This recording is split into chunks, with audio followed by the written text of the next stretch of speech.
नमस्कार दोस्तों, मेरे YouTube चैनल पे आप सबका स्वागत है। तो जितिया जीवित पुत्र का व्रत 6 या 7 अक्टूबर किस दिन रखा जाएगा, नहाए खाए कब है और पारण किस दिन करना है, तो ये सारी जानकारी इस वीडियो में आप सबको लेकर के आई हूँ। अगर वीडियो थोड़ा भी पसंद आता है तो वीडियो को एक लाइक शेयर करके चैनल को सब्सक्राइब करें। कमेंट बॉक्स में जा कर के हर हर महादेव, श्री शिवाय नमस्तुभ्यम या फिर जय माता रानी, जिनके आप आराध्य जिनका पूजन करते हैं उनका नाम अवश्य लिखें। हिंदू धर्म में जितिया व्रत का बहुत ही ज़्यादा खास महत्व होता है। यह व्रत पुत्र की लंबी आयु के लिए रखा जाता है। इसे जीवित पुत्र का व्रत के नाम से जाना जाता है। जितिया व्रत नहाय खाए से शुरू होकर के सप्तमी, अष्टमी और नवमी तक अर्थात 3 दिनों तक यह व्रत पूरा विधि विधान से किया जाता है। इस दौरान माँ पुत्र प्राप्ति के लिए भी यह उपवास करती है। एक निर्जला व्रत है। महिलाएं इस व्रत की तैयारी पहले से ही करना शुरू कर देती हैं। इस साल जितिया व्रत अक्टूबर माह में रखा जाएगा। ये व्रत महाभारत के समय से रखा जा रहा है। जब द्रोणाचार्य का वध हो गया तो उनके बेटे अश्वत्थामा ने आक्रोशित होकर ब्रह्मास्त्र चला दिया, जिससे अभिमन्यु की पत्नी उत्तरा के गर्भ में पल रहा शिशु नष्ट हो चुका था। फिर अभिमन्यु की पत्नी ने यह व्रत किया। इसके बाद श्री कृष्ण ने शिशु को फिर जीवित कर दिया। तभी से महिलाएं अपने बच्चे की लंबी उम्र की कामना के लिए यह उपवास व्रत करती हैं।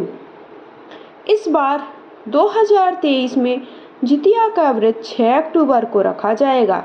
यह व्रत विशेष तौर पर उत्तर प्रदेश और बिहार, झारखंड जैसे प्रदेशों में महिलाएं रहती हैं।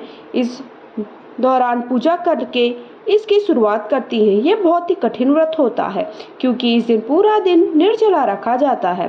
जितिया व्रत अश्विन माह के कृष्ण पक्ष की अष्टमी तिथि 6 अक्टूबर 2023 को सुबह 6:34 पर होगी। साथ ही अष्टमी तिथि का समापन 7 अक्टूबर 2023 को सुबह 8:08 पर होगा। वहीं पारण का समय सुबह 8:08 के बाद होगा।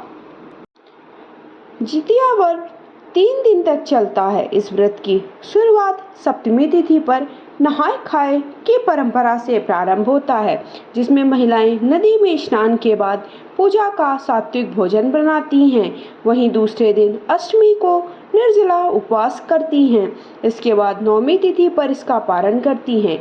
नहाय खाए 5 अक्टूबर 2023 को किया जाता है। कई जगहों पर सरगी का रिवाज होता है, तो सरगी आपको सुबह जल्दी ब्रह्म मुहूर्त में उठ जाना है, उससे पहले ही उठ जाइए। उस दिन आपको ब्रश वगैरह नहीं करना है। हाथों से ही आप अपने जो दांत हैं उनको साफ कर लीजिए।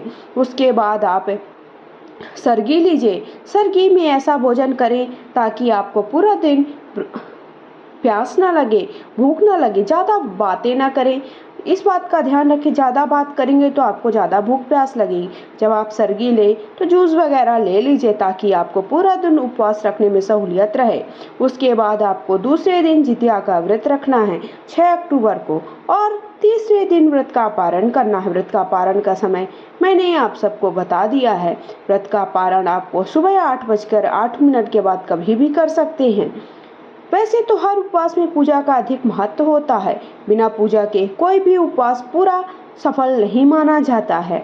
जितिया व्रत में भी पूजा व उसकी विधि दोनों का विशेष ध्यान रखा जाता है। उपवास के दिन स्नान के बाद स्त्रियां कुसा से बनी जीमूत वाहन भगवान की प्रतिमा के समक्ष धूप, दीप, चावल, पुष्प वगैरह अर्पित करती हैं।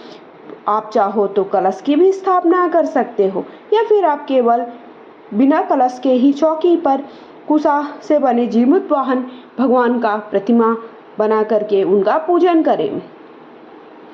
इसके बाद गाय के गोबर और मिट्टी से चील और शियारिन की मूर्ति बनाती हैं। पूजा करते हुए उनके माथे पर सिंदूर से टीका लगाती हैं और पूजा में जीवित पुत्र का व्रत की कथा जरूर सुनना चाहिए। ये सारी चीज़ों को ध्यान में रखते हुए ही व्रत करना है। तो व्रत आपका 3 दिनों तक चलेगा।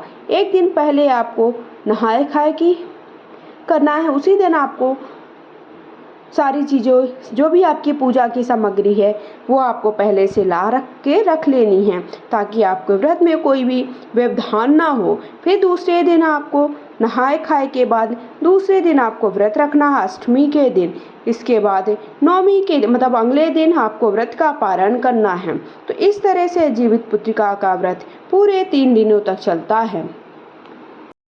जितिया व्रत 24 घंटे के बाद महिलाएं पारण करती हैं। सूर्य को अर्घ देने के बाद ही अन्न जल ग्रहण करती हैं। व्रत खोलते समय महिलाएं मरुआ की रोटी, भात और साग जैसे चीज़ों से व्रत का पारण करती हैं।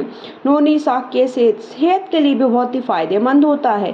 शरीर से कई लाभ भी मिलते हैं। नोनी साग को अच्छी तरह धो लें, इसके बाद ही उसका आपको सेवन करना है, अर्थात उस दिन आपको नोनी साग ही बनाया जाता है, वही खाया जाता है।